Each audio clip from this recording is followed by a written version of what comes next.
Now we are honored to have a workshop from the Office of the Deputy Chair. And not only is Deputy Chair a diehard leader, but she is the genius behind the Black Power Blueprint. She is the architect, she is the contractor, she is the transformer. And us as Uhuru Solidarity members work under her leadership. So now I would like to hand it off to Deputy Chair Ona Zené Yeshitela.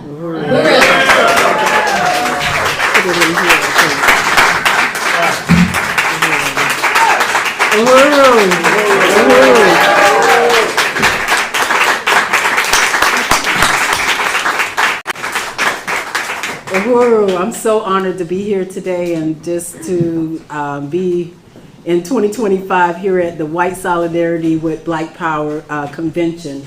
Thank you. And I see so many people that I have not seen in like years. I see Wendy from California, Redbeard. I see Dylan and Indigo, which I see them a lot, even though they're from Ohio.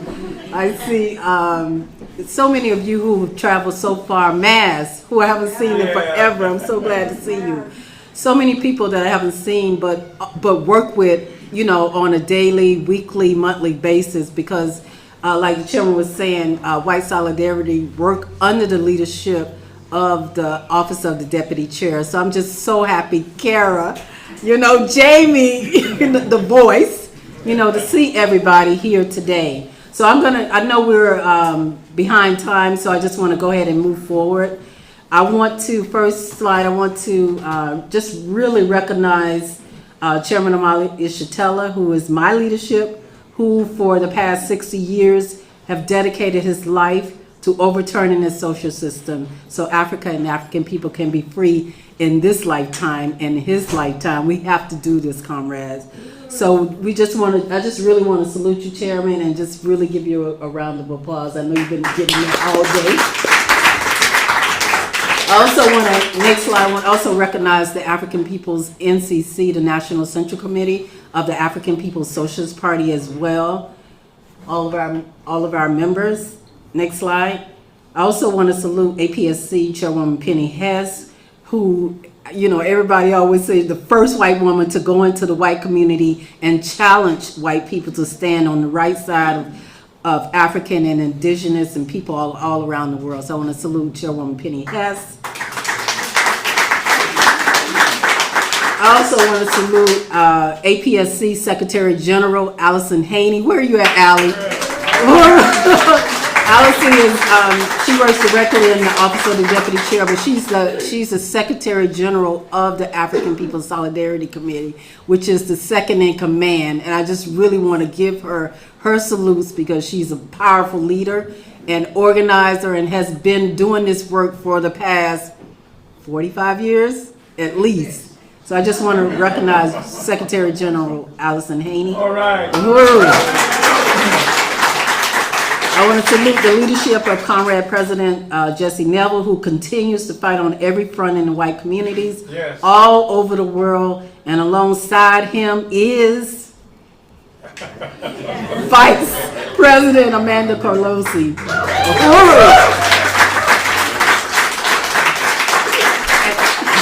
And finally, I want to give a big uhuru to all of APSC, NCC leaders, and USM members all over the world just joining this historic conference today.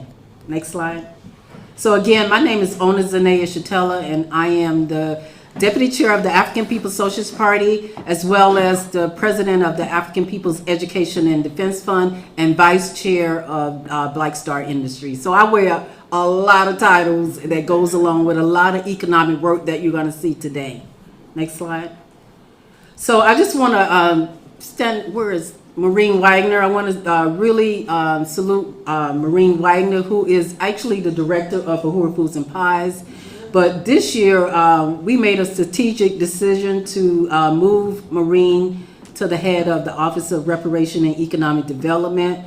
This is already making a tremendous difference. Maureen's skills and knowledge in the area of grants, budgets, economic development, and strategic planning are contributing to the movement of our economic work which has not been, in the forefront like it should be, but it's going to be now that she's leading that. But I want to also salute Kitty Riley. Where is Kitty? Uhuru, Kitty, stand up. Kitty Riley has been with me on the forefront since 2017, since I made the call. The chairman said, I need somebody here on the ground with me in St. Louis. Kitty Riley has been that person who has strategically helped build the Black Power blueprint here on the ground. And I just really want to salute all the work that Kitty is doing and the role that she's going to be playing. On tomorrow, you will see what's going to be revealed, and she's going to also be playing a major part in that development as well. So I'm looking forward to Kitty continuing working, on the forefront with the Office of the Deputy Chair and moving things forward. Uhuru. So I want to just introduce my team, of solidarity comrades who work directly under my leadership. And if you're here, I would like you to come forward. Maureen Wagner, Allison Haney, Janice Kent, who is in St. Petersburg, Florida, Kitty Riley, Raya is in Chicago. Ciali, is Ciali still here? Yeah. Stephanie Midler, come up, just line up right here, comrades. Stephanie Midler, Ruby, and Janine is here from Oakland. So this is the team that represents the Office of the Deputy Chair that has many fronts that you're going to hear about today. So just want to salute you guys and thank you. Uhuru.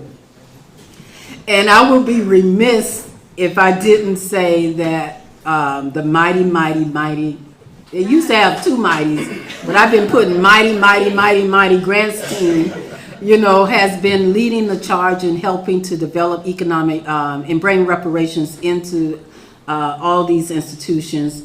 Chair Maureen Wagner, Janice Kent, who is the vice chair, Wendy Craig, I know Wendy is not here, but we salute you, Wendy. I know you're online looking. Leah, where's Leah? Leah Fifield, also. This makes up the mighty grants team that you're going to be hearing a lot about in the coming year. Next slide. So, Uhuru, again, my name is Ona Zené Yeshitela. I come from the richest continent in the world, which is Africa. Next slide. Yet, everywhere you look around the world, my people, African people, are suffering under the most brutal condition of poverty, while white people enjoy access to wealth and opportunity. Next slide. In my homeland of Africa, there is an abundance of natural resources, gold, silver, platinum, rubber, coffee, and the list goes on and on. But our people have nothing. We own nothing, whether in South Africa or in North St. Louis. We are locked into this economy that feeds off of our blood, sweat, and tears to make trillions of dollars for someone else. We are forced to produce for others, but the world is changing. And as quietly as it's kept, we are the ones that's changing that world. As we struggle to overturn the parasitic economy, this relationship that we have with the social system and have had for the past 6 centuries, we are fighting to create our own self-government, our own liberated African nation, our own independent worldwide anti-colonial liberated economy, and African working class economy. So you ask, what is a liberated economic economy would look like?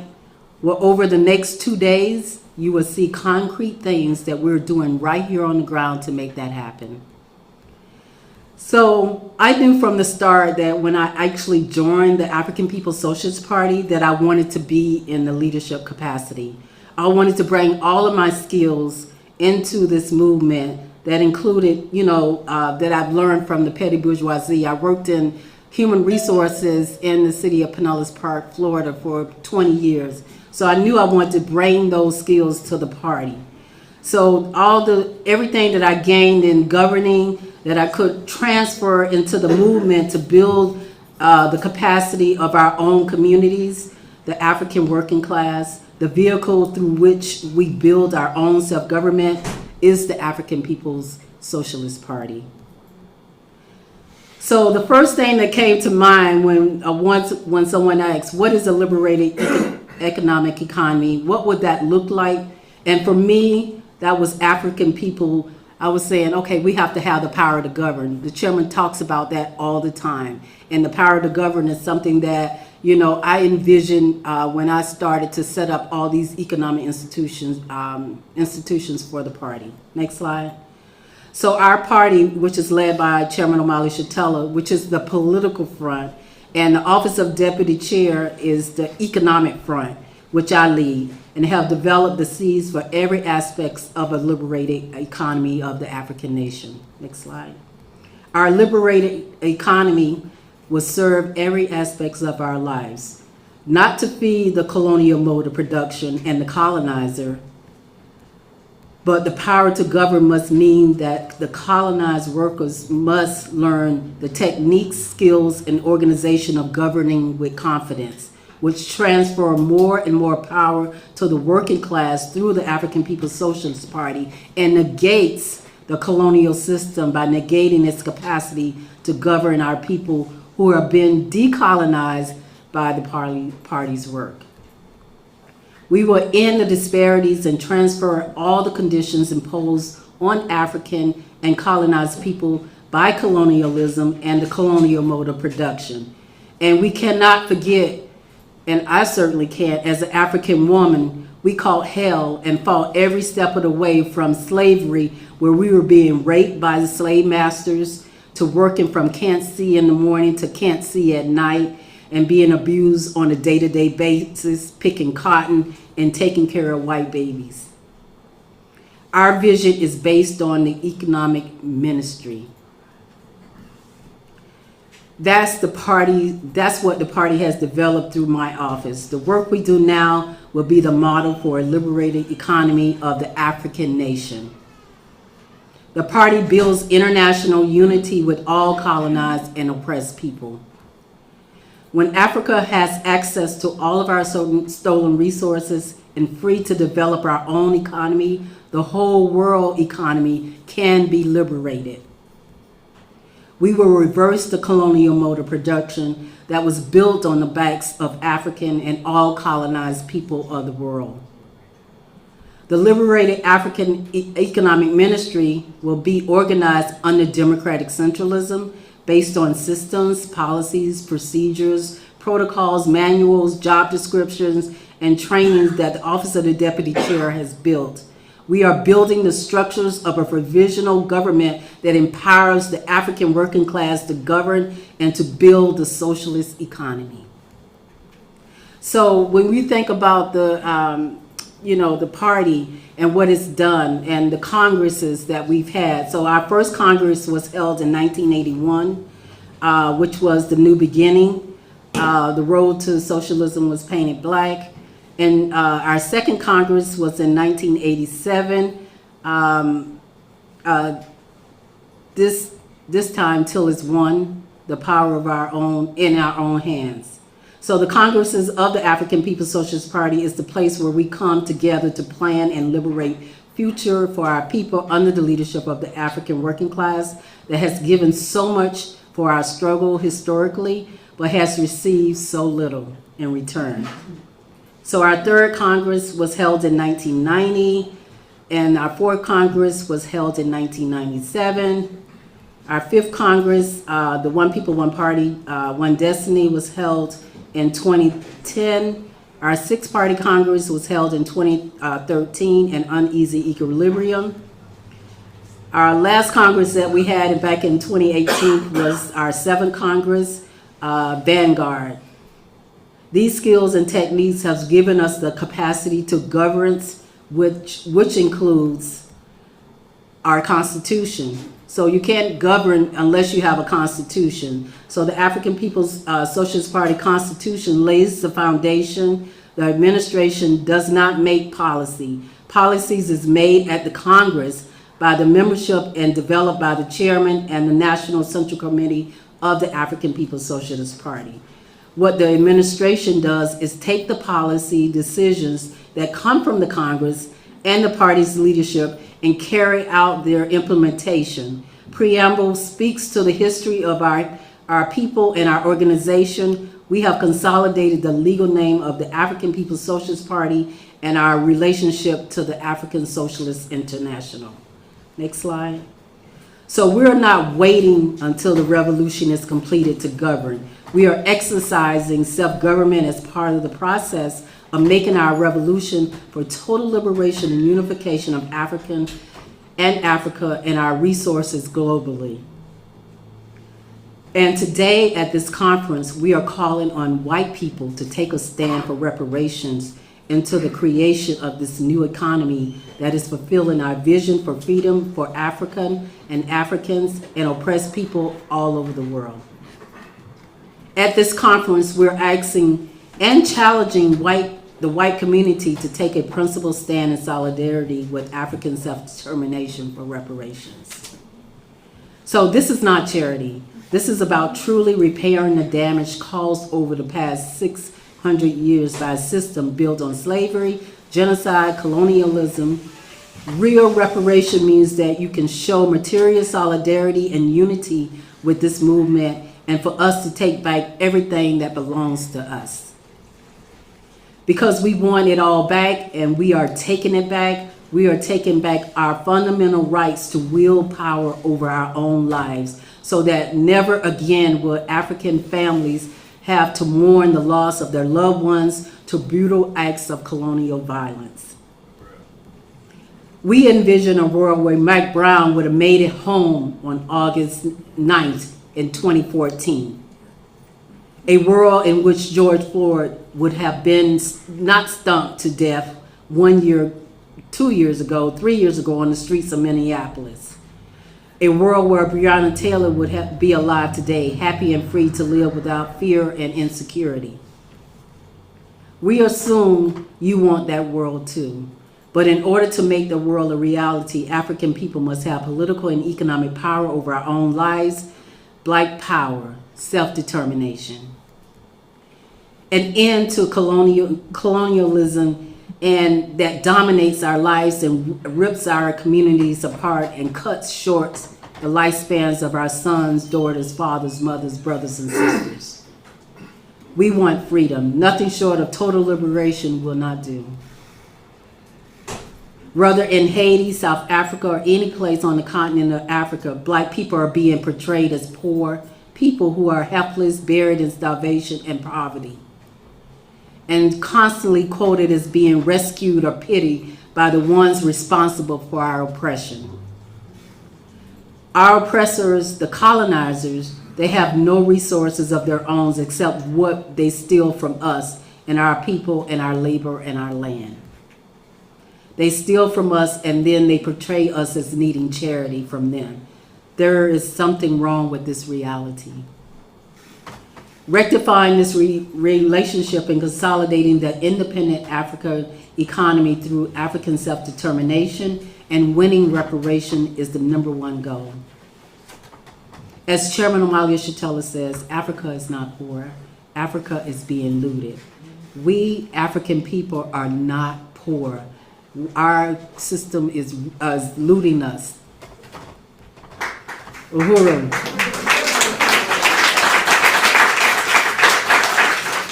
So we are on a mission. We're at a point of no return, and at this time, we are asking you to join us on the road to a world where no oppression, where all human beings can live on the planet Earth itself and can be healed and repaired. Freedom for African people is a precondition to the emergence of genuine peace on the planet Earth. Excuse me. I want to show you today how the Uhuru movement and the African People's Socialist Party is going beyond protests, moving towards the capture of real power in the hands of the African community, and how by funding these projects and paying reparations into this movement, you can take part in repairing the damage, returning the stolen wealth, and funding the struggle for total liberation for African and African people inside the U.S. and around the world. Excuse me.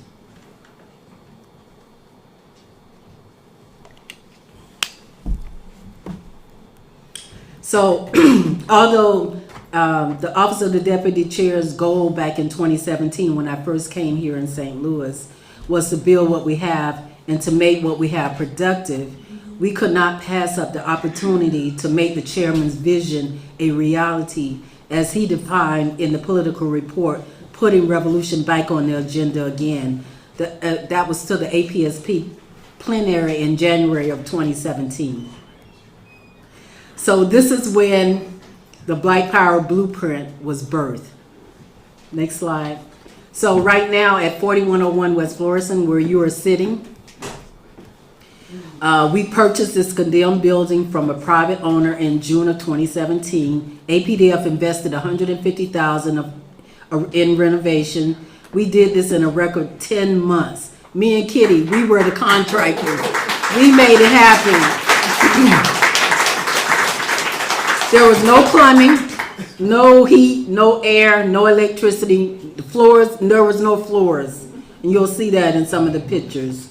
We interviewed between 15 and 20 contractors during this whole process and began to build those relationships. Next slide.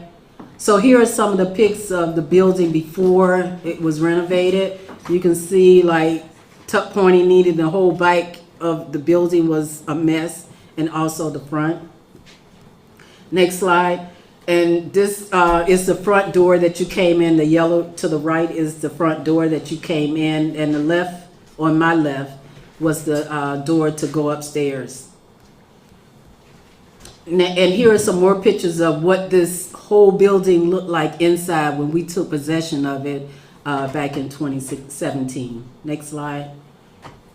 And here are some more pictures. You know, to the left of me is where they had, this used to be a bar, you know, and they had like the bar on this side, and to the right is the bathrooms that they had allocated for the bathrooms. Next slide. And then this is the second floor where some of the renovation had started to take place. Next slide. This is the third floor. You know, this place was a hot mess. And then this is the picture of when we first got lights. And let me tell you, like, it was so, you wouldn't even just think that just getting the electricity was a big deal, but it was a big deal for us because we had worked through the summer in the heat without any AC. We were working in the wintertime without any heat. So to have these lights on, it was just amazing. Next slide. So this is where we hung our new awning and also our new electrical sign. Next slide. And here are two of the young contractors that did the tuck pointing right here on this wall. Yeah, just this process was very rewarding and moving for myself.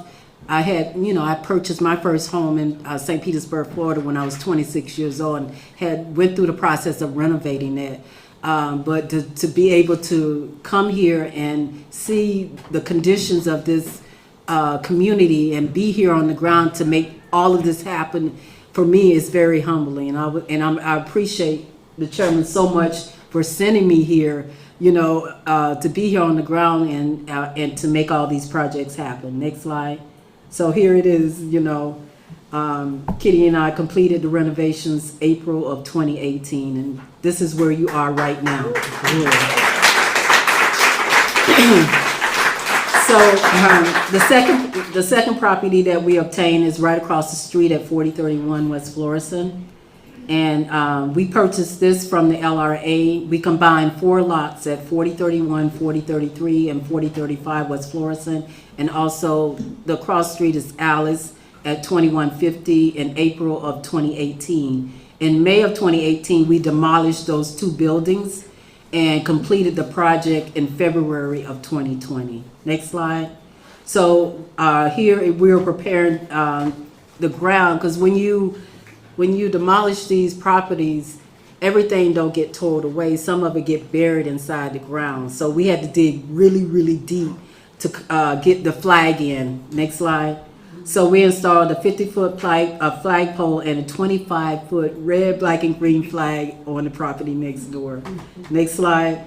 So in that same venue, here's a drawing from the landscape architect that we hired because we really wanted to make it a destination. So here's the landscape of that. And next slide. And here is some of the work that the contractors, created from that architectural plan. So we have a covered stage. We did decorative fencing, lighting, water. We installed pavers from a MSD rain grant that we got from the city, and we planted trees and native plants with a Bright Side St. Louis grant that we also got. Next slide. So we named this outdoor venue Karibu, which means freedom. Which means welcome. I'm sorry. So this is an outdoor venue where we can also rent both spaces, this space and the outdoor space for birthday parties, anniversaries, weddings, you name it. We can have everything inside and out. Next slide. So at 4031 West Florissant, we also have the number 3 project. We have the Gary Brooks Community Garden. Next slide. So Mr. Gary is the person who I met when I first came to St. Louis. He lived right in that building, and he was the one that helped, bring an extension cord from his building all the way here so we could have access to electricity. He would let us use the bathroom. He would cook for us in the morning times. He was there, so we named the garden after him. So he passed away this past November. And so his legacy will live on and on through our movement, Mr. Gary Brooks. Next slide.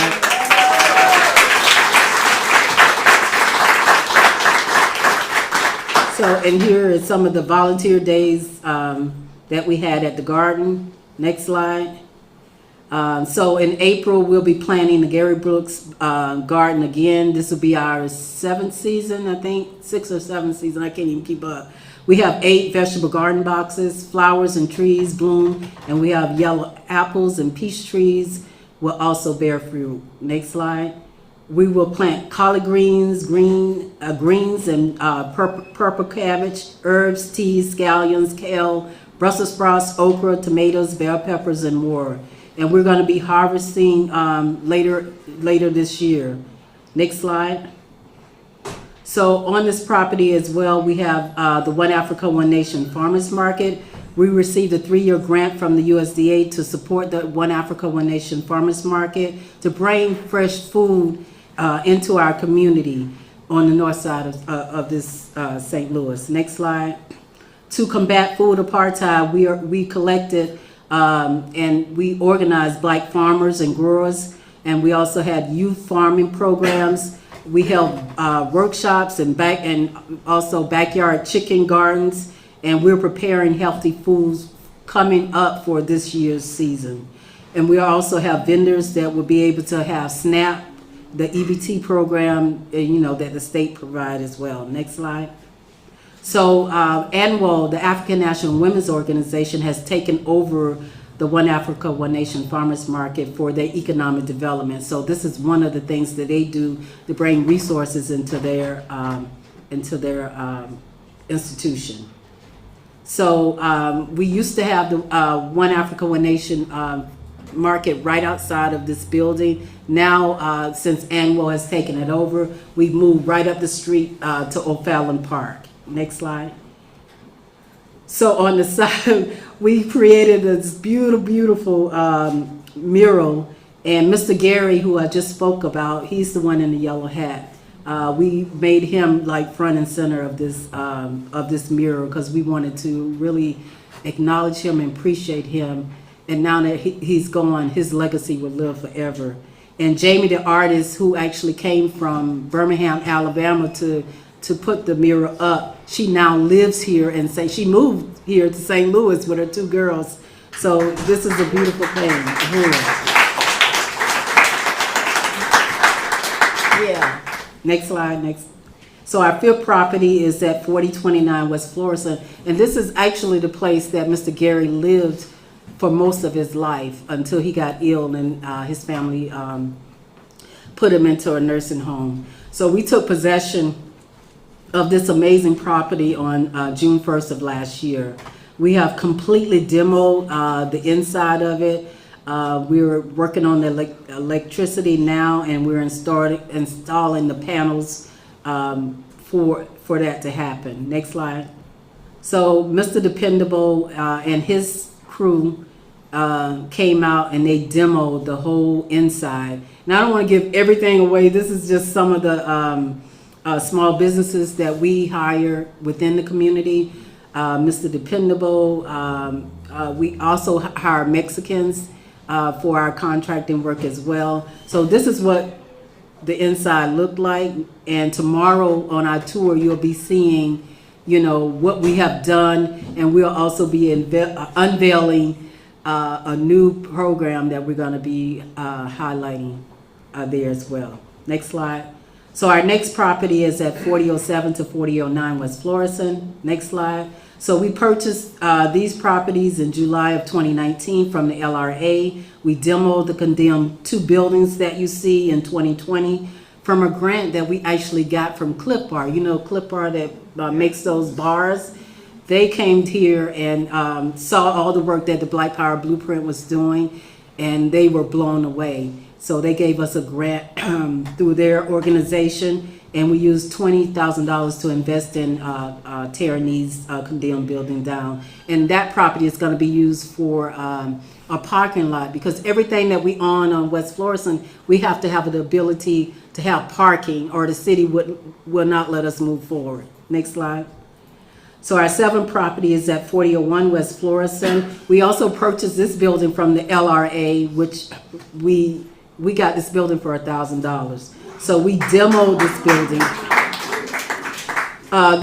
This may be the perfect place for the new Uhuru House. We still working on, you know, how we're gonna maneuver everything. It's much larger.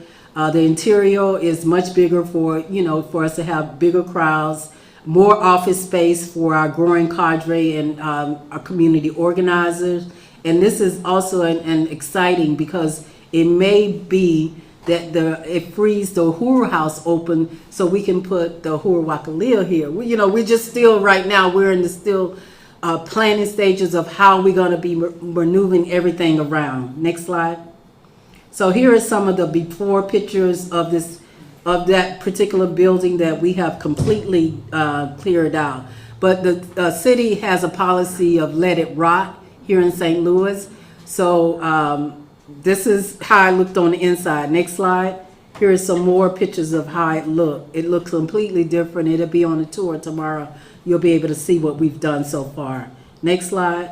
So we have 3 videos, but I'm not going to play them for the sake of time. So like I said, we hire African contractors, and Mr. Dependable came, and they actually worked through the winter time to make this happen.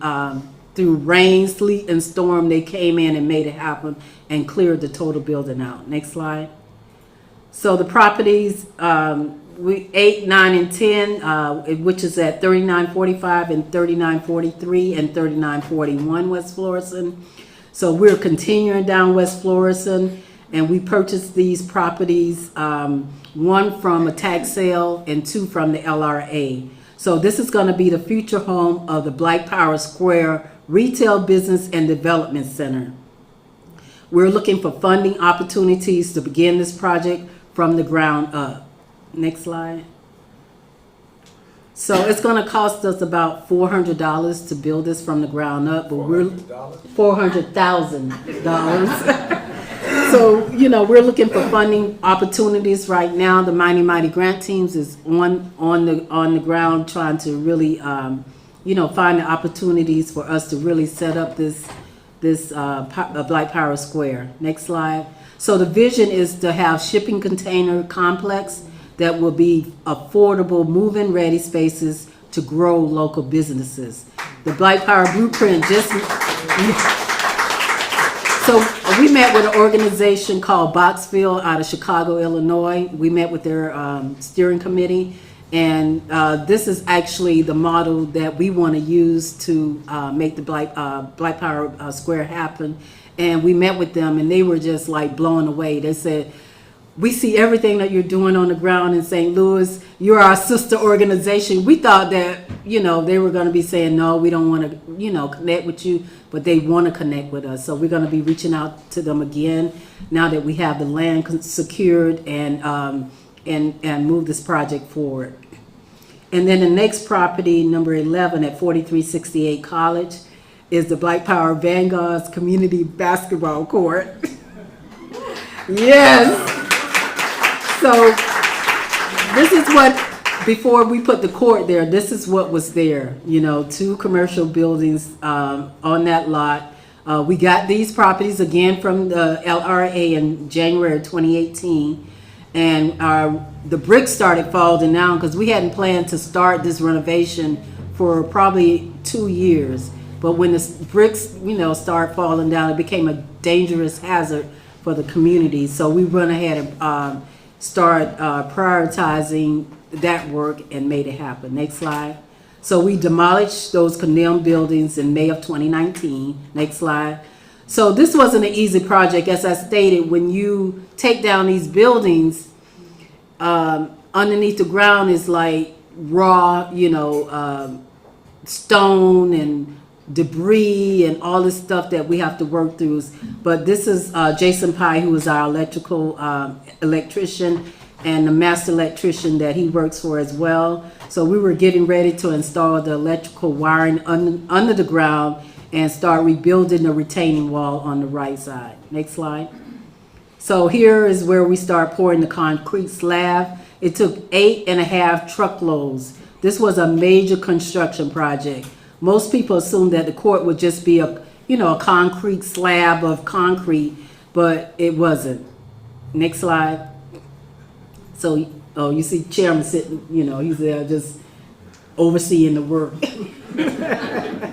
So this, the sport court material was installed. You see it in red going along there. Next slide. Again, Jamie came down for the one mural, and then we end up asking her could she do this mural? So here's the second Black Power Blueprint mural that we put along the 10-foot retaining wall next to the basketball court. Next slide. So here it is, completed. So we'll be taking a tour of the basketball court on tomorrow. We spent upward of $160,000 that we raised from donors and supporters and people like you, and just really made this project happen. $1, $5, $10, whatever we could get. Everybody just chipped in and made this project a success. Next slide. And this was the grand opening of the basketball court. It was phenomenal. We had over 300 people come out, and the children came out and performed. We had just all kinds of speakers to come out for this celebration. Next slide. Okay, so right next to the basketball court at 4358 to 4360 is the housing for the African Independent Workforce Program. Next slide. So we purchased this fourplex from a local person here in St. Louis. Next slide. So APEDF hired African contractors to completely renovate the fourplex.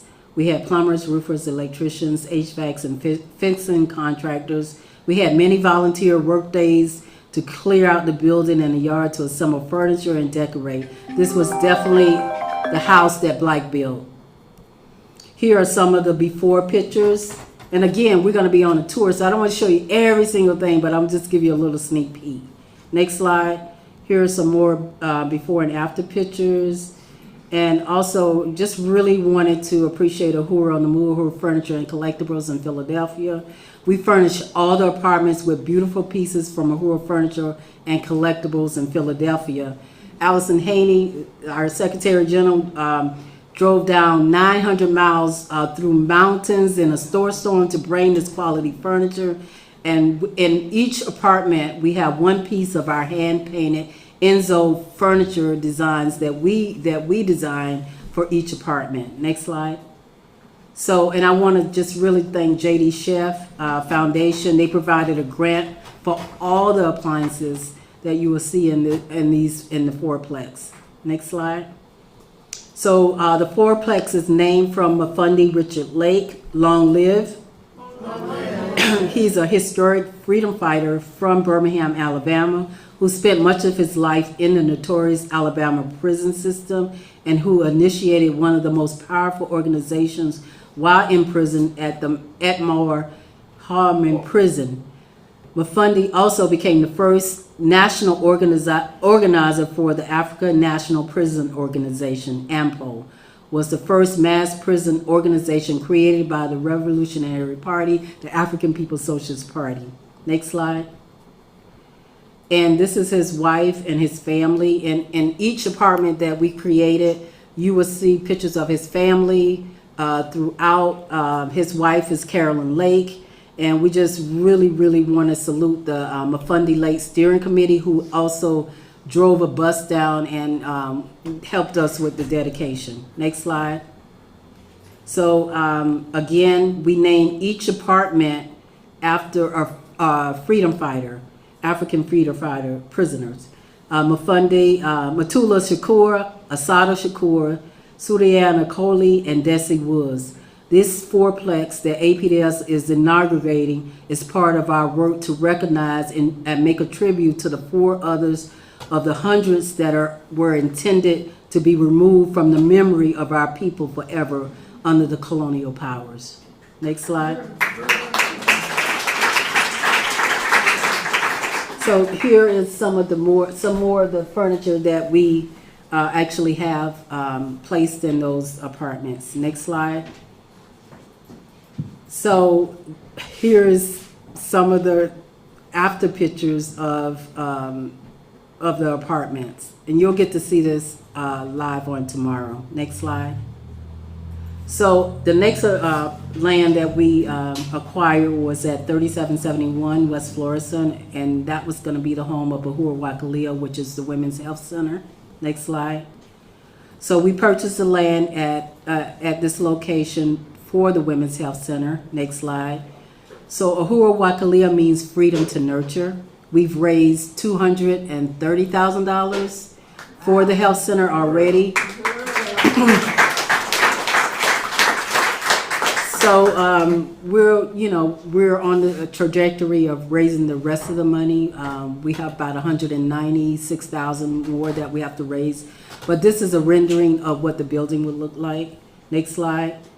So we got a grant from the Missouri Department of Health, and so APEDF held the African Doula Project last summer. Well, actually, on the same day that we got rated, July 29th of 2022, we were preparing that day for the Doula Project. They rated us at 5 a.m. in the morning, but we were still managed to have this program, and it's a success, and we had 14 African women graduate from that program. Next slide. So we have the architectural plans drawn up for the building to include a space for fitness and wellness programs, natural healing products, exam rooms, offices, entrepreneurship programs, and more. We're building this capacity to nurture, support, and cultivate healing and wellness skills that gives African women a life-producing opportunity to care for our bodies and our mental health. Next slide. Our property, number 14th at 3901 West Florissant. So APDF isn't stopping. This is a vacant lot where we're going to be putting a professional farm-to-table garden and greenhouses that will produce fresh fruits, vegetables, and herbs to the Uhuru Bakery Cafe. Yes, so this is going to be in conjunction with the Gary Brooks Community Garden as well. This is going to be a garden. We will be employing a master gardener, and we're also looking for other positions that we're going to be putting out to the world. As a matter of fact, I think we have just put out on the internet the positions that we need to run this this garden, which is a project director, a master gardener, an administrator, and also recruitment and promotions. So if you're interested in applying, you can just email me at info@apdf.com or call me at 314-380-8012. So our next property is 3719 West Florissant, which is the Uhuru Bakery Cafe. Yes. So originally, next slide. So this is the original building we purchased for the cafe and bakery. This building is located not on West Florissant, but on Goodfellow and Natural Bridge. We decided to start smaller on West Florissant because we still needed to raise $1.2 million to get this larger facility open. So we purchased a smaller building on West Florissant to bring Uhuru Foods and Pies and the bakery to St. Louis on a smaller scale first. We have completely demoed the inside of the building. We are still raising the funds to move forward. And here's the building. Next slide. Here's the building right there. So it's been a year. January 26, 2024, we purchased this building. Next slide.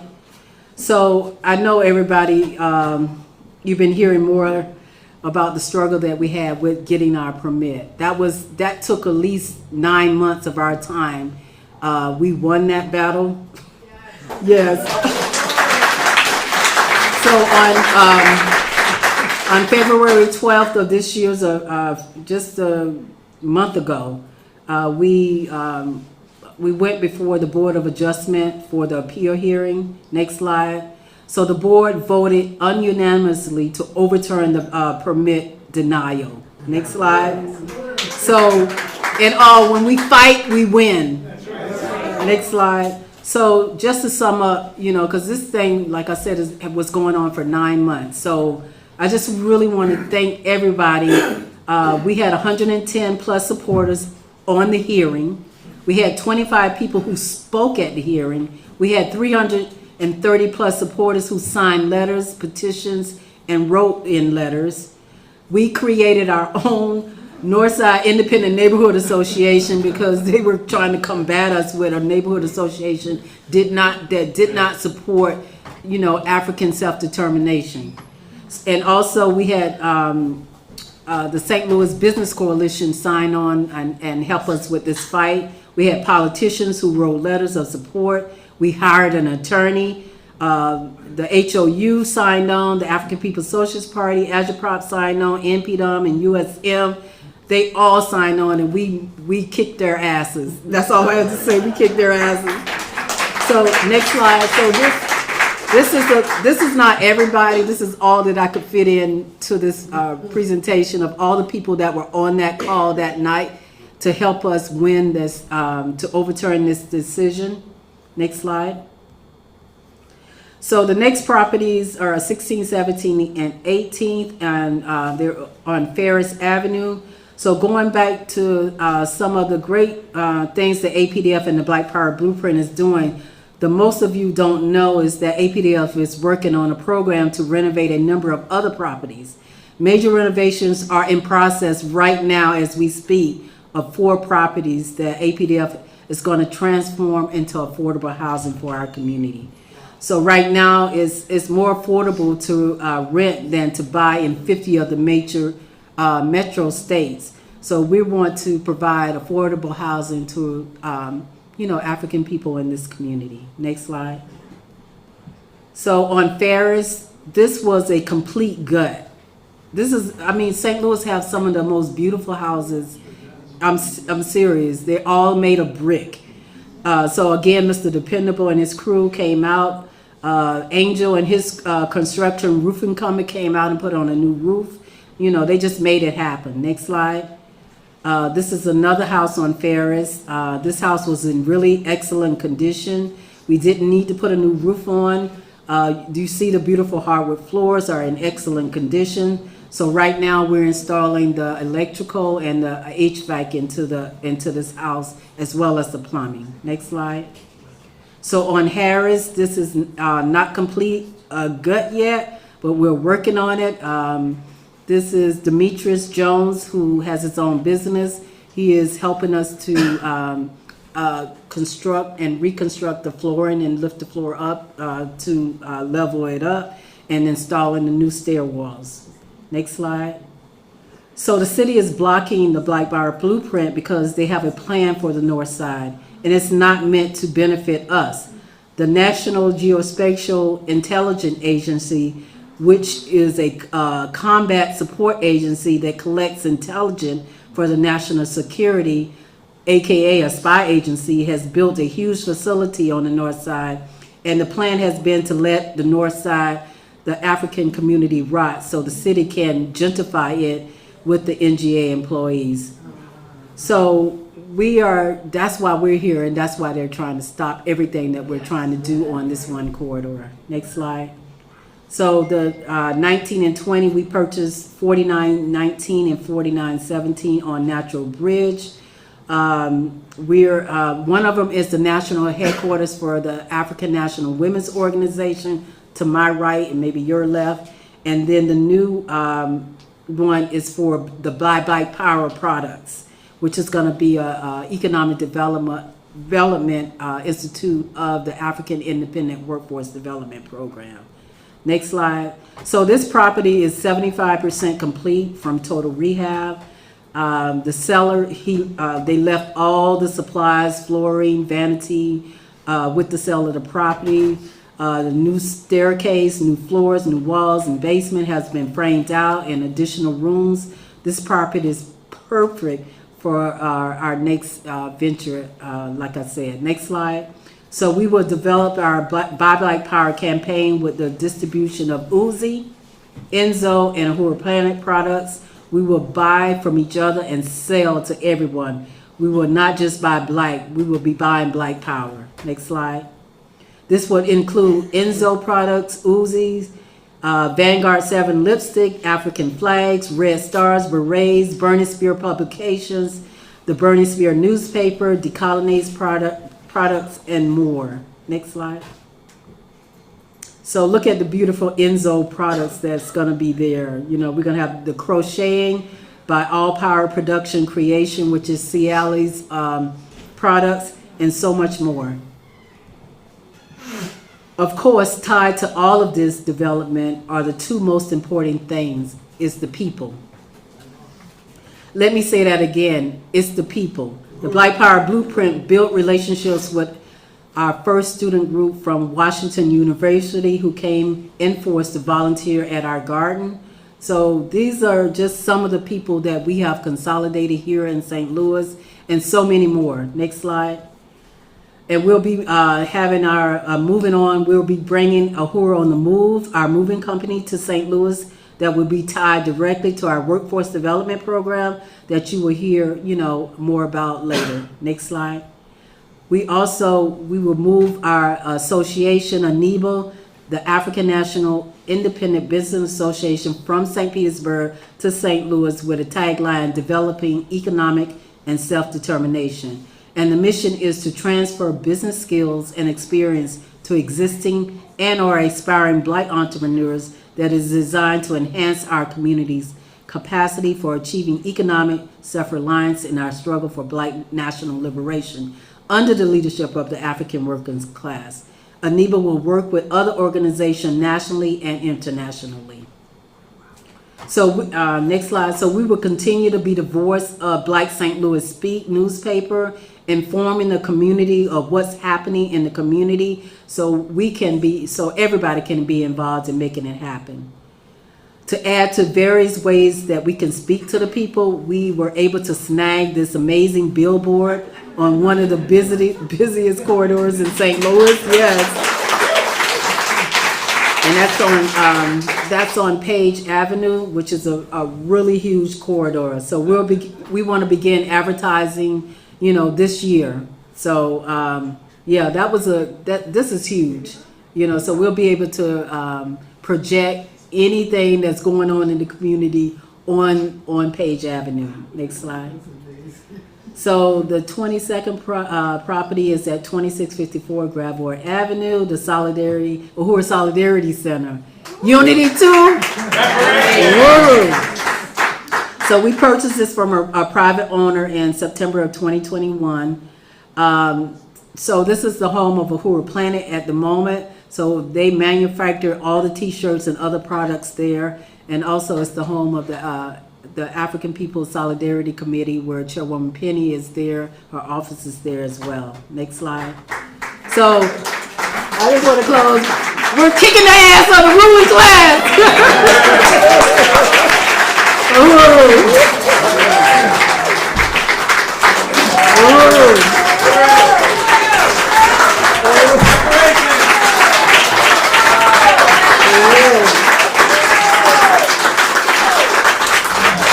Thank you.